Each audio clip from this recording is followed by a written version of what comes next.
예, 안녕하세요. 부동산 N2 진행을 맡은 NH투자증권 자산관리 컨설팅부의 박지훈 부장입니다.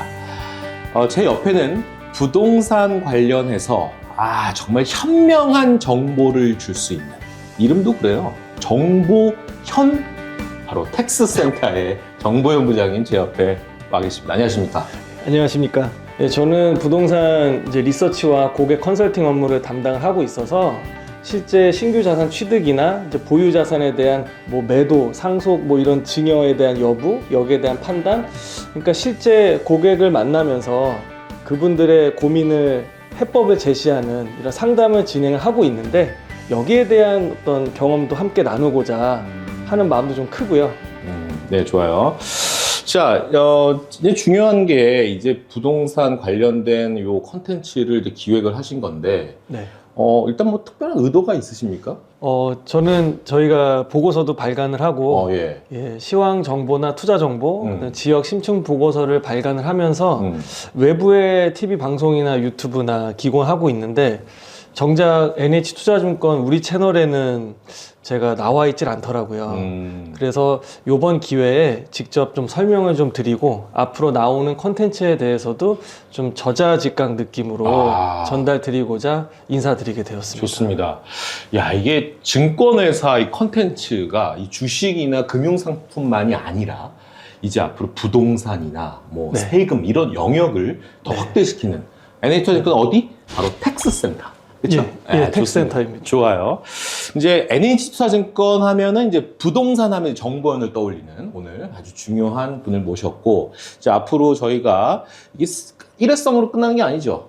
시리즈로 계속 나가는 겁니까? 네, 이번 시작을 좀 활기차게 열어서 앞으로 적어도 월 1회 이상 양질의 컨텐츠와 정보를 가지고 인사드릴 예정입니다. 좋습니다. 가장 중요한 건 내가 살고 있는 지역의 이 부동산 투자 전략, 아니면 앞으로 투자 매력이 있는 그 지역에 대한 심층 분석, 이런 것까지도 한번 기대가 되는 부동산 N2. 좋습니다. 네.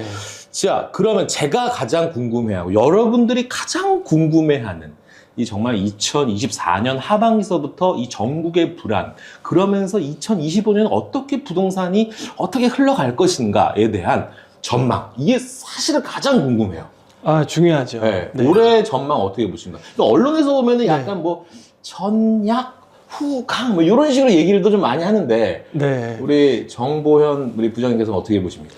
일단 상저하고 이런 얘기 많이 많이 해요. 부장님 말씀처럼 여론에서 많이 이렇게 공감대를 형성하고 있는 것 같은데, 그래서 결론부터 말씀드리면 저는 그렇게 생각하고 있지는 않습니다. 않아요? 네, 오히려 그 반대로 상반기가 좀 더 심리가 강할 것이다. 그리고 하반기는 상반기의 동향에 따라서 규제라든지 변수에 따라서 흐름이 좀 약화될 수 있거나 계속 유지될 가능성이 있다. 일단은 상반기는 좀 강할 거다라고 생각을 좀 하고 있는데, 일단 지금까지 흘러왔던 어떤 시장의 동향부터 좀 짚고 넘어갔으면 좋겠어요. 일단 매매 시장부터 먼저 살펴볼 텐데요. 서울 수도권하고 그 외 전국하고 봐주시는 분들이 전국에서 봐주시니까 좀 나눠서 좀 설명을 좀 드릴 수 있도록 좀 할게요. 2025년 2월 초 현재, 지금 이제 구정 지난 지금 현재 서울은 매매 가격 아파트 실거래 평균 가격이 3,861만 원의 시세가 좀 나타나고 있고요. 그러니까 매매 호가가 반영된 현재 시세는 아닙니다. 아마 언론 보도 보시면 4천만 원에 육박하는 가격으로 나올 텐데, 실거래 가격은 조금 낮게 3,860만 원, 그리고 전국적으로는 1,621만 원에 지금 가격이 좀 수렴되고 있는데요. 흐름을 살짝 살펴보면 지난 고점이 2021년 하반기부터 2022년 상반기까지였습니다. 이때의 가격이 전국이 1,760만 원, 서울은 3,900만 원이니까 서울은 피크와 비교했을 때 거의 100%에 육박하는 수준까지 회복을 다 했고요. 그렇지만 전국적인 규모로는 아직 90%밖에 차오르진 않았다. 그래서 이제는 하나의 흐름으로 서울 수도권 전국이 움직이는 게 아니고 지역마다 각각 일기예보처럼 따로 움직이는 시장이 돼버렸습니다. 그러면 결국 이 수도권만 유독 상승세가 독보적이었다, 이렇게 결론을 낼 수 있는데, 그 이유가 따로 있어요? 네, 일단 우리가 코로나도 겪고 대세 상승장이라고 하는 전국이 이제 하나의 흐름으로 흘러왔지 않습니까? 사실은 우리나라가 국토가 좁다곤 하지만 뭐 미국, 중국보다 월등히 작지만 사람은 모여 살기 때문에 그 수도권마다 사실 가격은 다 다르게 나타나게 돼 있습니다. 근데 서울부터 부산, 제주까지 하나의 흐름으로 흘렀다는 얘기는 부동산이 가지고 있는 입지적인 변별력이 아니라 외부의 어떤 작용에 의해서 움직였다. 이제 그게 저는 유동성이라고 보는 겁니다. 그래서 다 같이 올라가다가 급격하게 금리가 인상이 되면서 2022년 하반기부터 조정을 받았잖아요. 조정을 받은 이후부터는 많은 분들 아시는 뭐 옥석 가리기가 펼쳐졌고요. 네. 그래서 수요가 좀 탄탄한 지역들은 회복이 빨랐고 말 그대로 거품이 거치고 나서 유동성의 흐름으로 왔던 곳은 회복세가 좀 더뎠죠. 그러니까 좀 정책적인 환경도 규제가 좀 심했고 많이 올라갔으니까 좀 억누르기 위한 규제가 심했고 다주택자가 아닌 1주택 중심의 똘똘한 한 채로만 가다 보니까 사람들의 수요가 한 채만 살 수 있다라고 하면 가장 선호하는 곳이 수도 서울 또는 그 인근이었고 그러면서 서울은 또 수급 여건이 안 좋았거든요. 지난 10년 동안 정비 사업이 멈춰 있으면서 입주 물량이 굉장히 부족했고, 그러니까 수요는 찾는데 공급은 부족했다. 그러니까 가격은 상승에 좀 움직임이 좀 강했고, 대구나 울산, 뭐 부산, 다른 광역시나 지방 지역은 좀 사정이 좀 달랐습니다.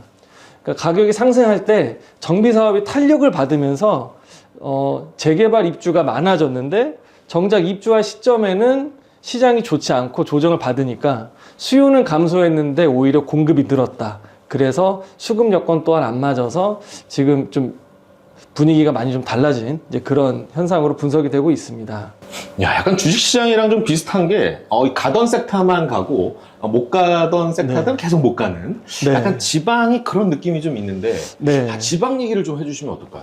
네, 지방이 사실 뭐 요새 인구 감소다라는 것 때문에 앞으로 서울 수도권만 좋고 계속 지방은 소멸되고 안 좋을 것이다라는 우려 섞인 시각들이 많은데요.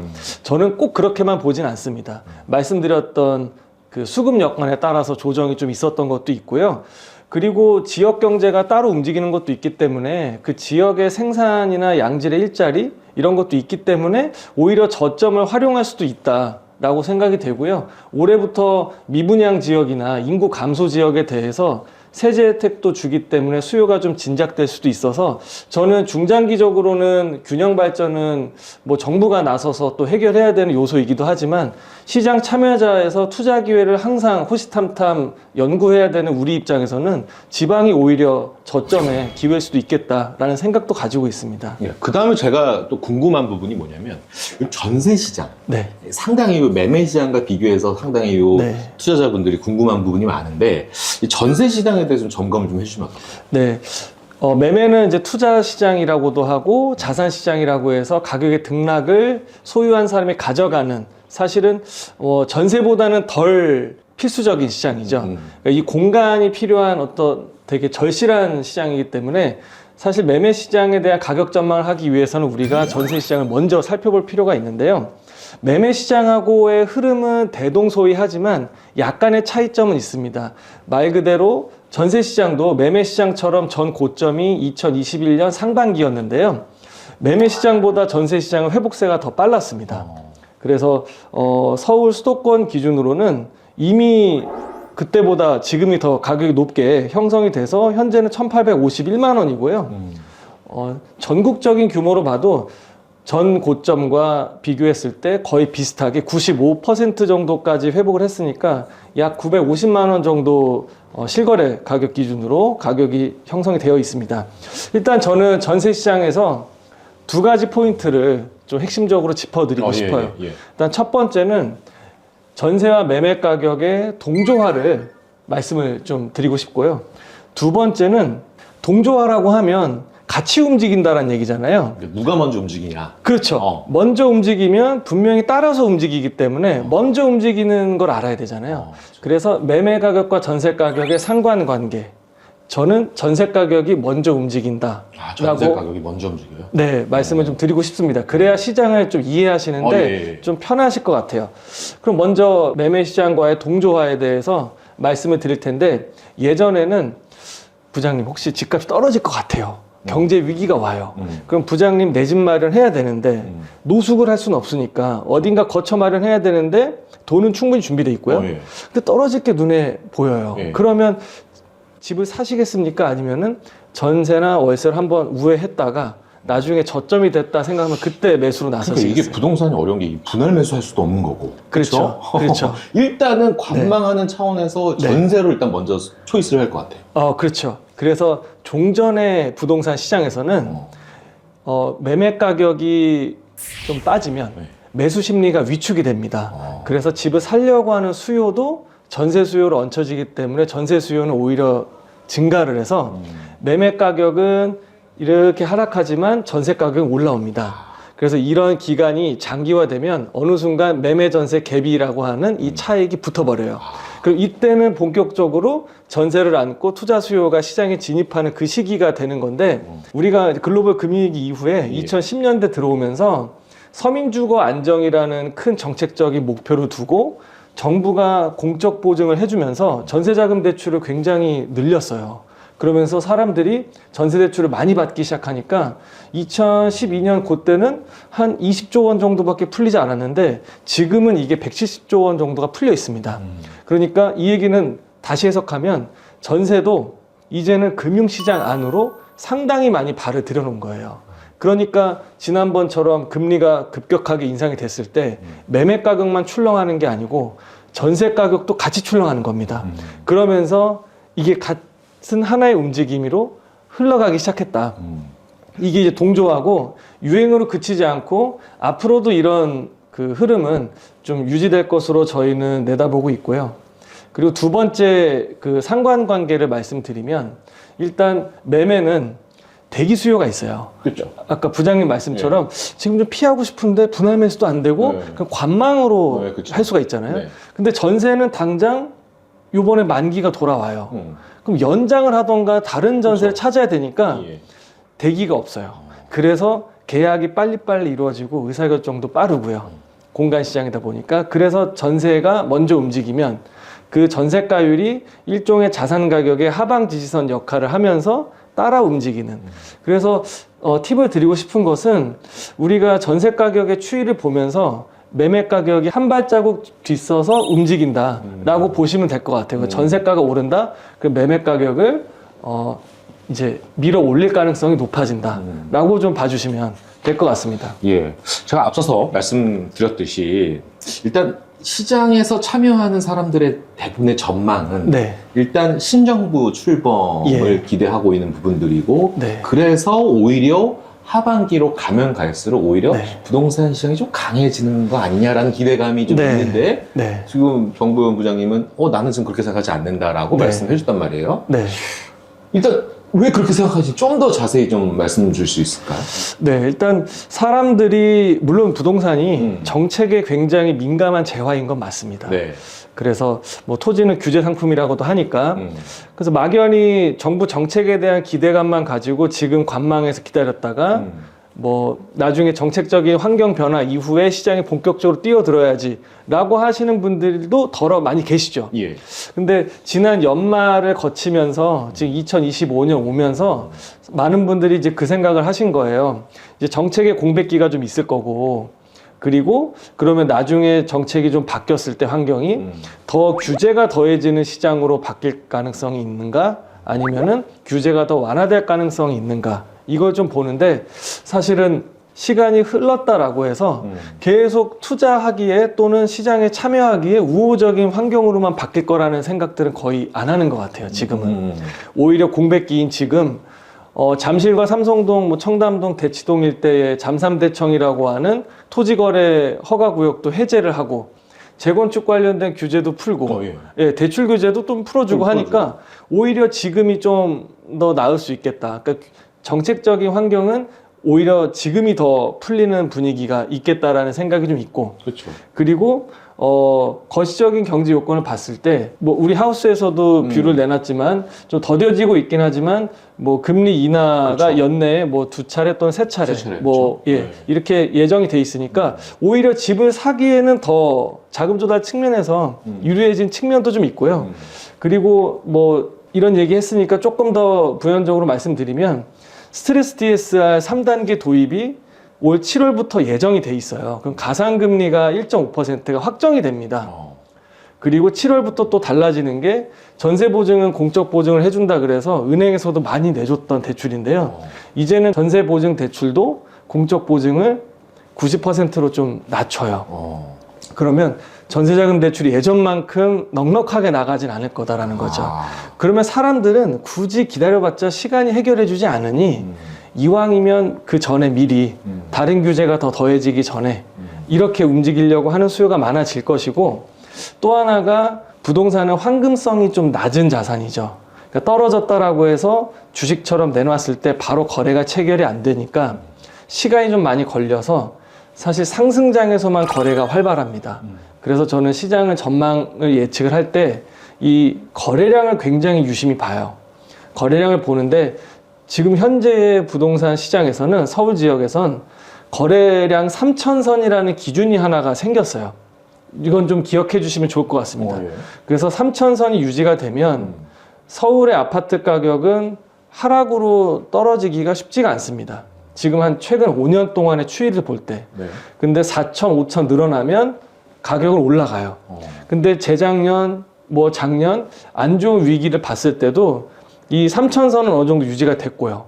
근데 지금은 뭐 역전세나 전세 사기 이슈도 작년만큼 크지가 않고 금리도 작년보다 높지가 않고 여러 가지 측면에서 거래량이 더 떨어질 이유는 없다.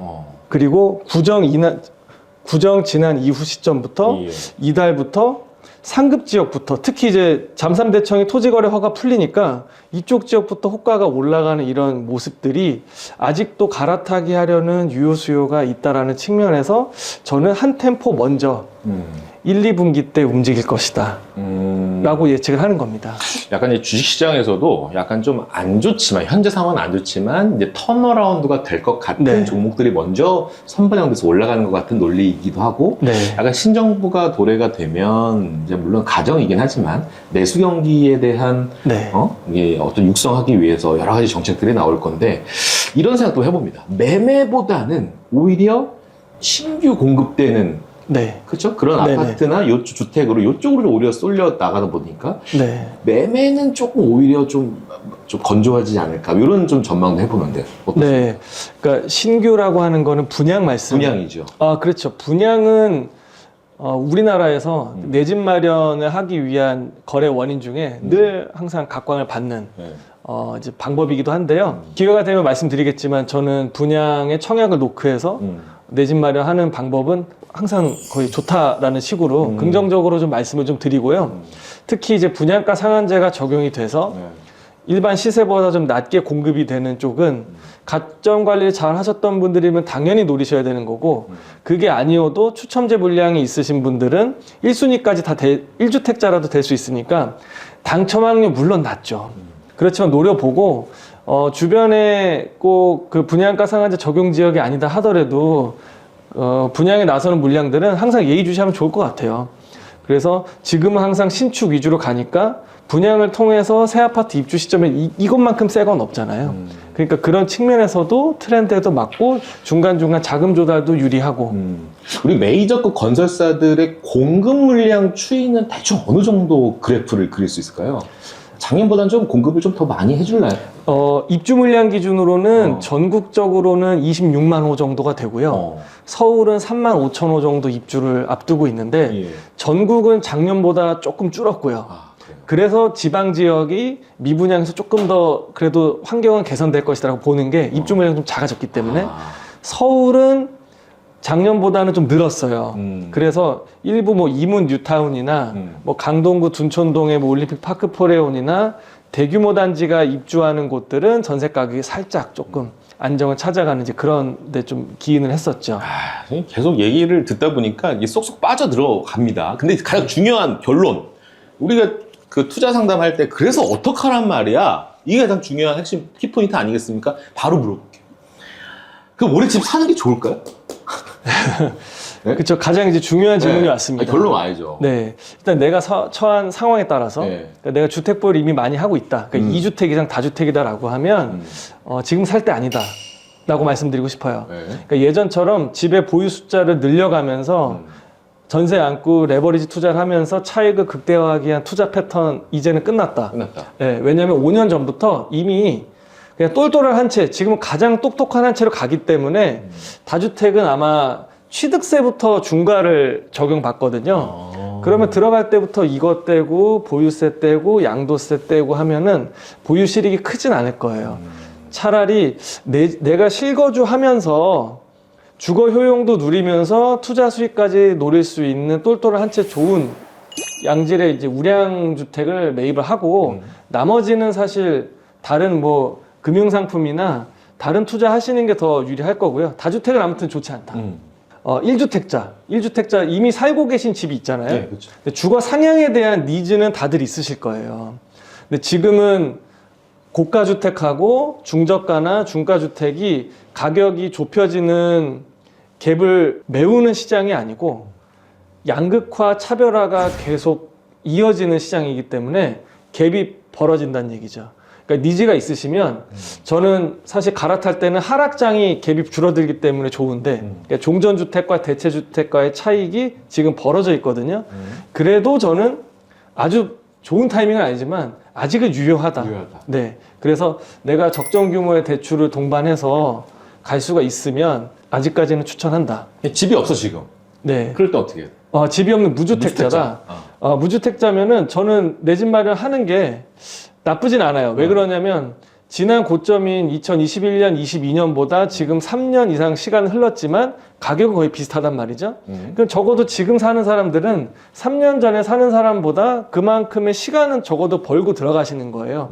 주거도 해결하고. 만약에 집을 사는데 떨어질 것 같은 우려도 있지만 만약에 임차로 들어가서 전월세 비용이 낮다. 그러니까 주거 비용이 낮으면 그냥 주거를 해결하고 나중을 도모해도 상관없겠지만 집을 안 산다고 해서 주거 비용이 낮아지질 않아요. 지금 전세가든 월세든 다 높기 때문에. 그럼 이걸 임대인한테 줄 거냐 아니면 대출을 통해서 은행에다 이자 내고 내 집 마련으로 내 이름으로 등기를 칠 거냐. 이랬을 때 저는 이왕이면 후자가 낫지 않겠느냐라는 측면에서 무주택자도 내 집 이런 얘기를 하면은 꼭 저는 반응이 좀 두렵기도 한데 그래도 우리 채널이니까 소신 있게 말씀드리면 내 집 마련 해도 좋다. 근데 다만 한 가지만 좀 조심해 주셔야 될 거는 무리한 레버리지 좋지 않을 것 같아요. 물론 이제 금리 인하를 예상을 하고 있지만 그래도 삶의 질이 좀 피폐해질 수 있기 때문에 무리한 영끌은 좀 자중하시는 게 좋겠고요. 더 중요한 게 있어요. 더 중요한 거요. 유망지역. 그렇죠. 이제 타이밍을 얘기했으니까 이제는 자기 살고 있는 지역 얘기하면 안 돼요. 네? 이것도 이해충돌, 이해상충에 걸리죠? 그럼요. 네.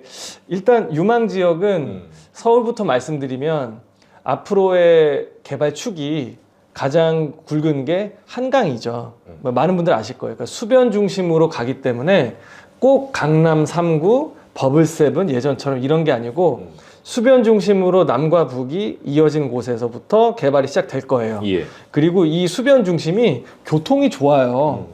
남해안주가 됐든 하남이 됐든 김포, 일산, 서울 도심으로 오기 위해서 강을 따라오면 되기 때문에 교통이 좋고요. 그래서 저는 뭐 이쪽 안에서 접근할 수 있으면 좋겠지만 비싼 거 다 알잖아요.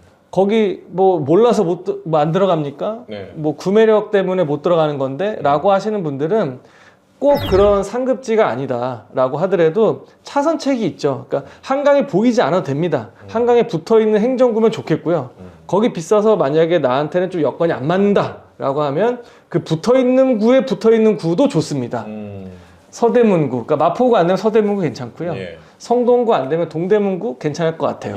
그리고 다른 뭐 동탄이나 수원처럼 일자리가 옆에 있는 수도권도 괜찮지만 그게 아니다라고 하면 저는 김포나 뭐 남양주 하남 뭐 이렇게 이제 서울에 붙어 있으면서 한강을 같이 공유하고 있는 곳 쪽은 언제든 개발 재료를 향유할 수 있다는 측면에서 이렇게 좀 정리해드리고 이걸 하나하나 다 말씀드릴 수가 없기 때문에 좋아요. 앞으로 이제 연재되는 시리즈나 뭐 저희 자료를 통해서도 말씀을 좀 드리고. 그러니까요. 한강이 보이는 김포도 있는데 김포 가격은 참 안 올라요. 답답해요. 요즘에 인기가 많은 그 용산 어때요, 용산? 너무 좋죠. 너무 좋죠. 네, 너무 좋죠. 용산 정말 가격대가 너무 높으니까 들어가고 싶어도 못 들어가는 지역 중에 하나인데요. 용산은 다른 뭐 고가 밀집 지역하고 좀 차별화되는 점은 일단 철도가 있기 때문에 좀 동서가 단절된다. 그리고 공원이 있기 때문에 남과 북이 단절된다. 이런 것도 있는데요. 이촌동이 가장 주거단지로서 아파트가 많이 몰려있는 곳인데 이촌동은 재건축과 리모델링이 혼재돼 있어요. 그래서 이쪽 지역은 정비 사업을 항상 염두해서 시간을 좀 보셔야 되는 게 있고, 그리고 용산역과 공원을 중심으로 한강로 주변에 고급 고층 주상복합 라인이 있습니다. 여기는 너무 좋은데 준공된 지가 다 20년, 뭐 10년 이상 됐어요. 대지집은 상대적으로 좀 적고요. 그래서 뭐 니즈에 맞춰서 좀 보실 필요가 있고, 가격대가 이미 다 30억 원 이상 훌쩍 넘기 때문에 강남하고도 수요가 겹칠 거예요. 그래서 뭐 자녀 교육을 뭐 좀 중요한 학령 나이를 두신 부모님들은 사실 용산보다는 그 돈이면은 다른 이제 강남 쪽을 선호하시는 분들이 많고요. 어쨌든 자산 가치 측면에서 용산은 교통도 다 일로 귀결이 될 것이고요. 좋게 보고는 있습니다. 좋습니다. 아들아, 아빠도 열심히 돈 많이 벌게. 자, 이게 부동산 N2. 이게 점점 빠져드는데 이거 이제 시작이죠. 이제 시작이고 네. 이게 계속 시리즈가 연재가 되기를 학수고대하는데, 만약에 되면은 이제 지역별 네. 약간 인덱스하게 심층 분석, 그렇죠. 이게 좀 필요할 것 같긴 합니다. 네. 오늘 약간 첫 술에 배부를 수는 없으니까 일단 네. 첫 단추를 잘 맞춘 것 같습니다. 네. 부동산 N2. 야, 이거 대단한 프로그램인 것 같아요. 제가 볼 때는 일단 오늘 좀 약간 전체적인 큰 그림을 한번 그려봤는데, 이제 세세하게 투자 전략과 이런 부분들을 이 부동산 N2 심층 이 코너에서 한번 다루면 어떨까 싶습니다. 대단한 우리 야심자 좋습니다. 오늘 텍스센터에 이 정보현, 현명한 솔루션을 주는 정보를 주시는 우리 정보현 부장님과 이 부동산 N2 첫 번째 콘텐츠를 한번 꾸려봤습니다. 오늘 도움 말씀 주셔서 감사합니다. 예, 감사합니다.